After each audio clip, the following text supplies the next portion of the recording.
Araka nefa natsidika tamintsika teo misy ny orinasa iray mpivarotra fiarakodia izay miorina etsy Anozy Vavakambomanarina etsy manana olana ity orinasa ity amin'izao fotoana izao satria dia nisy ny mpanjifa iray eo aminy no manana olana amin'ny orinasa ihany koa satria dia tsy nahefa ny vidin'ny fiara izay novidiny ity mpanjifa ity voaterina indray fanapahan-kevitra araka izany ny tompona andraikitra. Mivoaka tamin'ny fanginana sy ny mpandrara mpivarotra fiara lehibe izay mitoetra etsy Anozy Vavakambomanarina manoloana ny disadisa-tranga teo aminy sy ny mpanjifa iray. Tsy nahefa ny vidina fiara 4x4 izay nividiana tamin'ity sy mpandrara ity tokoa ity farany. Ka voatery nosotomina taminy ilay fiara araka ny didy sy navoakan'ny fitsarana. Tany amin'ny olon-kafa izay nividy fiara mitovy marika taminy ary tao amin'ity sy mpandrara ity ihany no nanitsana ny alahelo n'ilay mpanjifa tsy nanaja fanaraha-pivarotana. Araka ny fanazavana izay hita moa zany dia tomobile anankiroa samihafa no resahantsika eto satria betsaka ny feo mandeha hoe nanao double vente sy ny tariny izay tsorona zany fa nisy tomobile izay type mitovy fa tomobile roa samihafa numéro de série roa samihafa no namidinay tamin'olona roa samihafa ny iray tamin'ireo dia izay nandoa ny volany ara-dalàna tsisy problème ny anankiray faharoa dia monsieur zay nandoa apahany 160 millions d'ariary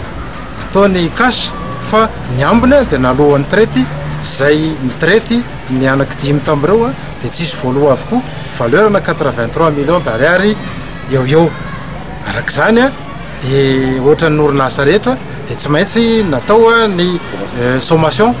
natao aloha ny fampirarana teo aminazy tsy hita mihitsy n'le olona nanatona mba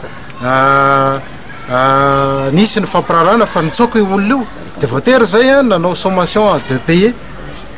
miaraka tamin'ny huissier hoe tsy maintsy alohanareo ny vola satria misy vola ambiny toy izao tokony aloha no zay zavatra zay dia nataonay le sommation de payer noho ny aveo dia nangataka tany amin'ny tribunal izy ary nahazo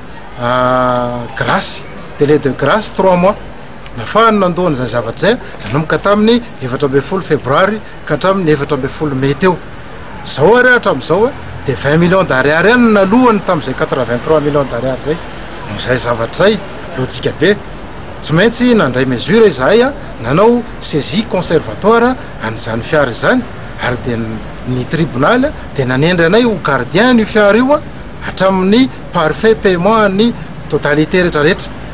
Voatery nandrefepetra ilay mpandrara manoloana zany disadizany sady mba iarovana ihany koa ny zoan'ilay mpanjifa voatorotoro voaenjika ary no hidina mihitsy tany amin'ny mpitandro ny filaminana aza. Betsaka ny teny izay fananam-baraka atao aminay amin'izao fotoana izao hoe novana ny moteur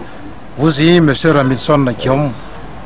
novana ny sasi novana ny rehetrarehetra nefany izay no natonga anay nangataka ny fitsarana hoe